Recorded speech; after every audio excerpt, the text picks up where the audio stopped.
অনেকদিন পর পাহাড় যাবো ঘুরতে, তাই তাড়াতাড়ি করে রেডি হয়ে বেরিয়ে পড়েছে। আর এদিকে দেখো এরা কি শুরু করেছে, সেই 1 ঘন্টা ধরে এদের তাড়িয়ে যাচ্ছি, তাও এদের সাজে হচ্ছে না। যাবো পাহাড়ে জঙ্গলে ঘুরতে, আর এরা এক একজন টুপি, হেডফোন, চশমা নিয়ে মনে হচ্ছে বিয়ে বাড়িতে যাবে। ফাইনালি অনেক কষ্টে পড়ে এদের রুম থেকে বের করেছি, কিন্তু তাও এদের জামা কাপড় সেটিং হয়নি, এখনো প্যান্ট টানতে টানতে যাচ্ছে।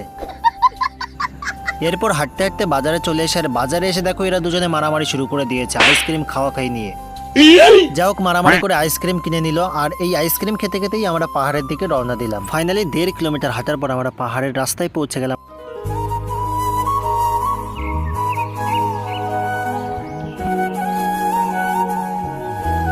আর পাহাড়ে আসতে না আসতে এটা কি দেখালে তুমি আমাকে, এখানেও রিলস বানানো শুরু করে দিয়েছে।